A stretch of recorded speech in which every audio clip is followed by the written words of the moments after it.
औरत जिसने न सिर्फ कुरान हिफ्स किया बल्कि उसकी अमानतदार भी बनी।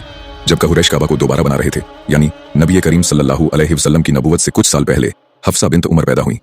हजरत हफ्सा जो दूसरे खलीफा उमर इब्न अल खत्ताब की बेटी थी, हजरत हफ्सा मोहम्मद सल्लल्लाहु अलैहि वसल्लम की चौथी बीवी थी और लगभग 60 हदीस रिवायत करने का शर्फ उनको हासिल है। उनका पहला निकाह खुनैस इब्न हुदैफा से हुआ था, लेकिन उनके इंतकाल के बाद हफ्सा बेवा हो गई।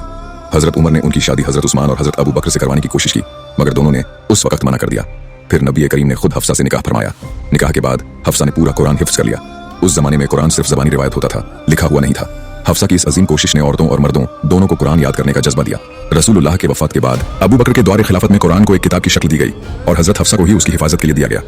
जब कुरान को पहली दफा मुकम्मल तौर पर लिखा गया तो वह नुस्खा हफ्सा के पास अमानत के तौर पर रख दिया गया ताकि वह उसकी हिफाजत कर सकें। हजरत उस्मान के दौर खिलाफत में इसी नुस्खे को बुनियाद बनाकर कुरान को स्टैंडर्ड किया गया। हजरत हफ्सा की वजह से कुरान की हिफाजत बहुत खूबसूरती से हुई। इस्लामी रिवायात में उनका लक़ब उम्मुल मोमिनीन, मोमिनों की माँ, बहुत इज्जत के साथ लिया जाता है। एक मरतबा जिब्रील अलैहिस्सलाम ने नबी करीम को हफ्सा के बारे में बशारत दी। वह बहुत रोज़े रखने वाली, इबादत करने वाली और आपकी बीवी जन्नत में भी होगी।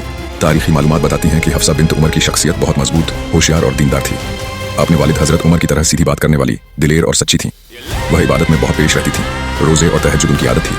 उस वक्त जब ज्यादा लोग पढ़ना लिखना नहीं जानते थे, हफ्सा पढ़ लिख सकती थीं, जो उनकी जहानत और कामयाबी की दलील है। हफ्सा 61 साल की उम्र में वफात पा गईं। वफात के वक्त वह रोजे की हालत में थीं। उन्होंने अपनी मौत से पहले कहा कि उनकी सारी जायदाद सदका कर दी जाए।